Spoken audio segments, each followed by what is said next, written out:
I hit the snooze at least 5 times. Alarm set to like 9 times. And every time my iPhone alarm go off, my heart stops. I check the watch and check the clock. Goddamn, time flies. Check Twitter and Instagram timelines. A bunch of happy hashtags. Hey babes, I'm back. And I'm back with finally, like, the first ever. I've been, like, trying to do this video forever, but, like, you guys have not sent me any stories. I finally got 3 stories where it, like, made sense to be able to do this video. So this is going to be, like, stripper diaries, you guys' story types that you guys have sent to the stripper diaries email. I literally was just logged in. 1 second. So ignore my sweaty face. Like, it is fucking hot as shit in my room right now. I can't have my fan on because it makes me cough more. And yeah, it'll be loud in the background like this. Oh, and this ring light got me sweating. But to start it off, so I have 3 stories.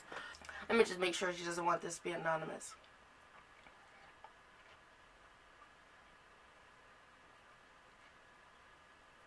Okay, so I don't see that it wants to be anonymous. Oh my god, I can literally feel, like, drops of sweat on my forehead. So this is from Michaela. She says, so about 4 years ago, I went to a club with a friend that worked there to dance. This was my first night ever. First set, we went up together, and I kind of just followed her lead, kinda. I was nervous as fuck. I didn't have stripper shoes, so the boots I was wearing slipped really easy on stage. I literally couldn't walk up there. It looked like I was ice fucking skating. I was so embarrassed. I ended up just doing floor work till the set was over and crawled off stage. Oh my fucking god. What a night. I ended up banking $800 that night with VIPs. The first guy in VIP was like, "You did good on stage." I was like, "Really? Fuck off." And we just laughed about it as if I was getting paid. About it as I was getting paid, drinking and smoking for free, whatevs. I bought shoes the next day and went back and killed it again, but I haven't danced since then. That was in Columbia, South Carolina. I moved to Buffalo, New York, and don't have no one to get me in this time. No one here I know, so hopefully I'll start back this Wednesday or Thursday. I'm researching for good clubs, and hopefully I'll get in. You can share. If it's really that interesting, LOL. You do good work, and I hope I can find a girl like you at my next club to hang with. That is funny. That is a huge concern when, like, if you don't pick dancer shoes, to pick, even some dancer shoes don't have, like, the right grip on the bottom. If you don't pick dancer shoes, you have to make sure it has, like, a decent grip, because certain stages are, like, slippery as fuck if you don't have good grip on the bottom of your shoes. So that is funny. I read this, but I read it forever ago. You were, like, one of the first stories I got. So thank you, Michaela, for sending that in. That was cute. I hope, I don't know, everything in Buffalo works out, and let me know if you have picked out or started a new club since then. The next one is from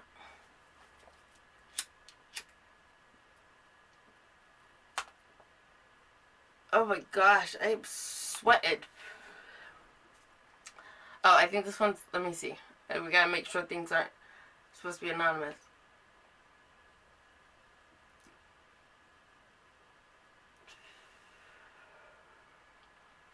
This is a long one too.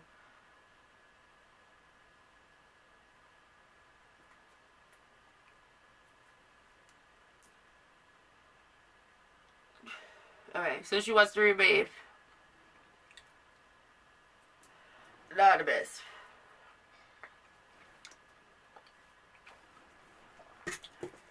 This is the longest one. Let me just, like, read. I'll just start it off here because I don't think she's going to mention her name after this. I'm super shy and strange as strange as that sounds, since I was a dancer, and none of my family friends knew No, I was a stripper. So with that being said, I'm going to give you a little background on this story and then get into it. Well, first off, I'm a survivor of rape, sexual assault, whatever you want to call it, and due to the major trauma from it, I'm coincidentally a recovering heroin addict. Well, I decided to start stripping a few months ago so I could get some quick money up to get a place for me and my son. So I went to the closest place I could find, which was the local gentleman club. It seemed like a legit club. They had a no-touch policy, plus on their website, online reviews, and also when I spoke with the manager over the phone, he said, oh my god, I'm literally sweating. Oh my god, I'm sweating off my makeup, you guys. Sweating off my makeup. Whew. It is hot. It is moist in here. Ignore the bald spot of makeup. I don't even know what to do right now. I lost my track. I'm sorry, this was like a serious story, and I can't believe I literally just... Imagine how much I sweat on stage, though, if, like, this is just me sitting here, and I'm dripping. Whew, okay. I don't even know how that looks. I still probably look crazy. I don't know. Whatever. Let's continue. So I went to the closest, sorry, this is like backtracking. So I went to the closest place I could find, which was the local gentleman's club. It seemed like a legit club that had a no-touch policy, plus on their website, online reviews, and also when I spoke with the manager over the phone, he said he had security for our safety. So I thought it was all good. I did my audition, which really was a sit-down with the club manager, and he basically hired me on the spot. Well, everything looked good at first, but then my first day I noticed that there was no security, and what he told me about having security was literally him and one scrawny-ass male bartender whose ass I could have whipped by myself. So, despite my bad feelings, I worked anyway and just hoped and prayed that nothing ever happened to me while I was working there, and I also thought I could just do this temporarily and get my foot in the door, and then I could transfer to the more upscale strip club they owned. I had a friend who worked at the other strip club at the time, and she had said it was more upscale than my club, that I just needed to get my skills up to par. She also said I needed to be able to navigate the club on my own and not rely on the other girls there, because they weren't nice to baby strippers, and they might try to take advantage of me being naive. So anyway, about my third night at the club, these two young guys came in and wanted to do a lap dance, and wanted to do lap dances with me and one of the other girls. They paid the bartender for the song. We got our cut and we got in to the back. This VIP room is just an area sectioned off by tinted glass and a row of comfy couch like chairs for private dances. The real VIP is further in the back. In that area is where the hot tub and the dry private rooms are. Anyways, I started my dance, and thankfully he only got one song, because as I'm dancing he kept trying to squeeze my butt, so I slapped his hand away. Well, after that he does it again, and I grabbed his hand. This time I firmly told him to seriously stop. So I thought he got it because he didn't touch me for a minute. But then out of nowhere he yanked the bottom of my one piece off and it popped open because it's just bottomed, and it popped open because it's just, I can't fucking read, sorry, because it's just buttoned, and he rammed his finger in my vagina. At that point I just got up and put my shoes on and left the room. I didn't say anything to anyone. I just ran upstairs and basically had a panic attack and stayed up there till the night was over. There was only 30 minutes left to close anyway. The next day I relapsed on heroin and literally had to use every day so I could get the motivation to even go. I know that sounds bad, but that only lasted another week, and then I quit because it brought back my PTSD and the issues I had from being raped. But I guess my whole point in telling you this is that I felt like I needed to talk about it to someone who wouldn't judge me and kind of understood. And B, I need advice. I want to start dancing again, but definitely not at that club. And I was wondering what advice you could give me from a dancer to another on how to prevent that from happening again, and how I should handle it how I should handle it ever come up again. I mean, I know to get security or one of the male bartenders if a man is getting handsy, but what else can I do to protect myself? By the way, in advance, thank you so much. And again, I seriously love your channel. Please keep making videos.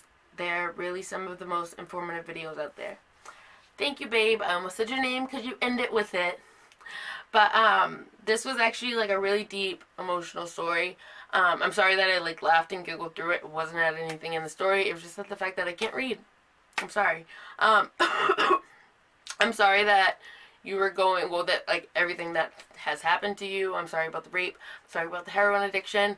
I hope that you have been strong enough to stay away from that drug, because that drug is, like, not worth your life. You are beautiful. You are worth so much more than that stupid drug. I hate that drug.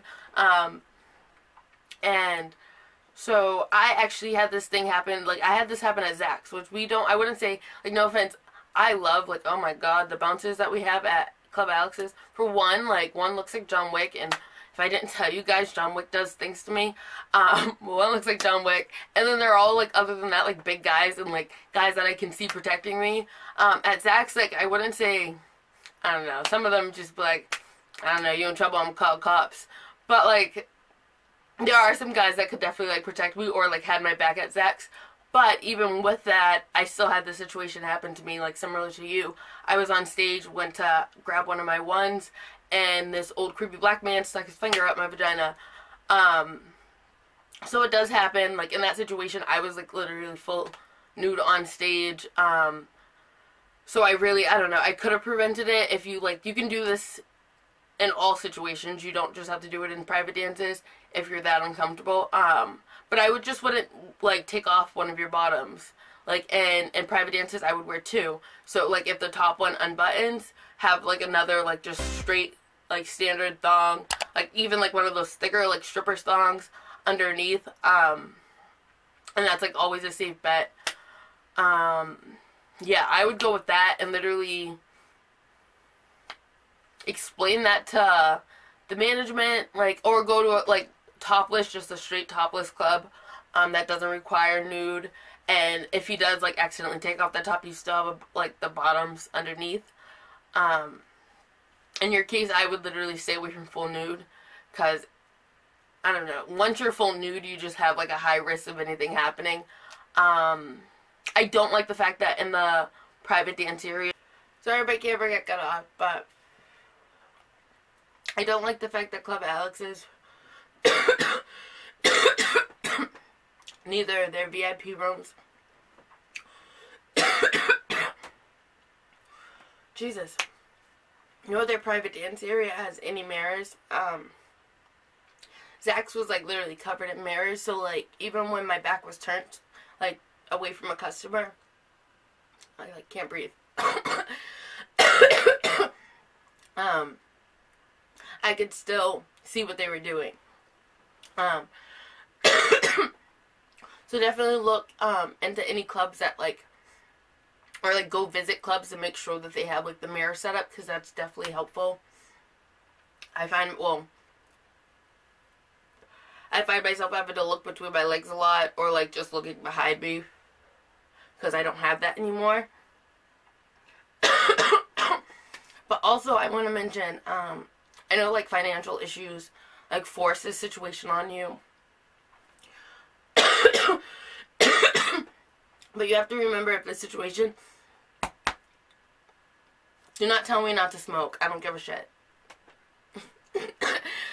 This situation is forcing you to relapse on heroin. Maybe you should not put yourself in that situation, regardless of, like, whatever financial benefits you could get from it. Because honestly, I think the only two benefits you can get from heroin is death or jail. And neither of those are going to benefit you. So if this is, oh my god, I sound like a man. If this is going to make you, like, relapse towards heroin, like, you're going to, like, either die or end up in jail, and that's not worth the money. Like, there's no amount of money out there worth those two options. So maybe until you either find, like, the mirror situation, try that out. Or just leave stripping alone for now on until you have a better grip on your addiction. Or with your PTSD, with the whole sexual assault situation. I have serious PTSD from my situation in Florida with that whole guy, but it's more of a, like, domestic violence situation, and I find myself, it keeps me from putting my hands on customers, because I know every action has a reaction. So at the end of the day, I don't want to be hit ever by a grown man ever again in my life. So at the end of the day, I can't put my hands on a grown man ever again in my life. So I don't do that. So, like, I don't know, when I find customers, I don't know, I lie, I do that. But I do it, like, I don't hit them hard enough. I don't know. I can't even say I don't do that. Because I honestly know the bounces are right there. But, actually, I'm not going to lie. When I do have, like, a moment where, like, I hit them, and then, like, I freeze and wait for a reaction to, like, you better not swing back. Like, so when I do, it does cause, like, a little anxiety on every action has a reaction. So I do understand, like, the whole PTSD in the club. Like, I definitely have it, but I do try to stay away from that situation. I don't know. I don't like this story. I'm sorry that this happened to you, like I said before. I do like that you sent me this story. I think this is a great story to put out there for you guys. A lot of you guys have asked me for, like, not scary stories, but bad nights in the clubs, examples of that. And, like my previous story is, like, a reality of the club, but stuff like that does happen. You're in a high-risk situation. So thank you for, sending me that story. If you happen to watch this video, leave in the comments. Well, maybe you won't because you want it to be anonymous. Or email me your response on my response. So, I don't know, we can keep this going. Maybe I'll email you telling you the video's out there. Letting me know if you've, like, made any sort of other steps in the clubs or going towards the club. But yes, that was the second story. And now the third story.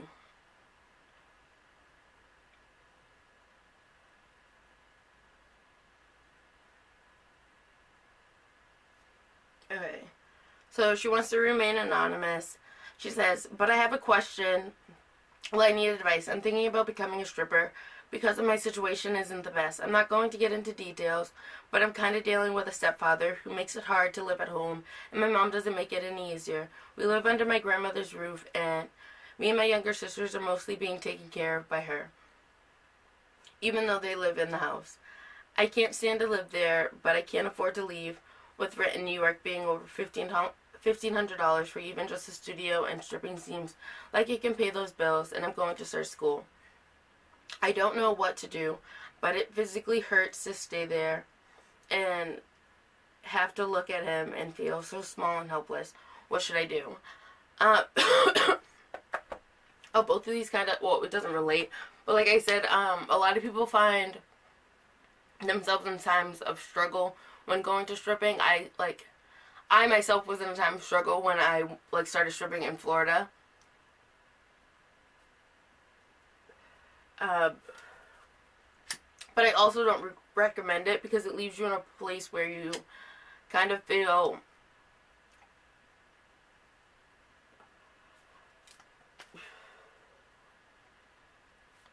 out of options and stuck making choices maybe you wouldn't have made if you were in, like, a better situation. Remain safe throughout it.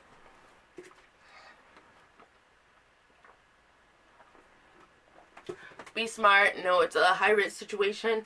Okay. It's a high-risk situation. know that it's going to, I don't know what, like, personal situations you're going on with your dad, but it could cause some, like, sort of issues, like the previous stories triggering with that, because there are a lot of creepy men in the strip club. Stick to your morals and, like, your, whatever you decide to walk into the club like, leave like that, like, every single night. Just be safe. That would be my advice.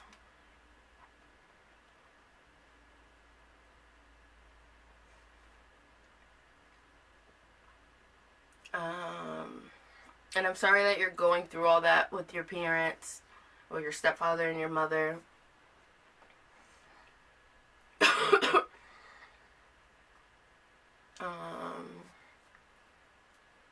And also, you guys, like, know that, like, stripping isn't your only option.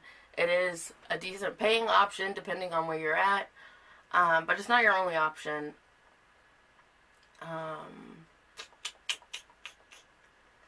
And also, you guys can, like, totally respond and give any advice, you guys, in the comments below. But I think that's all I have to say for that last one. I don't want to be out here telling everybody to go be a stripper. But if you want, and if that's, like, something you're looking at, just definitely be safe about it. But I don't know. There's no issues with you going to start that. Just be safe. You know, like the last story, it's a high-risk situation. And yeah. I hope you guys not enjoyed this, but this gave you guys some insight on different outlooks on stripping. Please send me more stories. I definitely enjoyed doing this. I will email you guys to let you guys know that I made this video so you guys can check it out. Because I know that you guys want it to be anonymous, so I feel like you guys aren't going to comment below.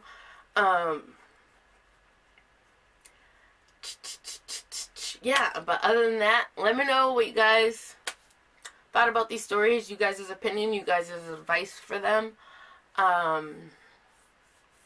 And fucking send me some stories. Send me some stories so we can keep this going. We can keep this flow going. And other than that, thank you guys for watching. Please like, comment, and subscribe. Bye, guys. I'm in too deep. I can't float. You don't really love me. I can't go. We can dance and as it rain underneath rainbow.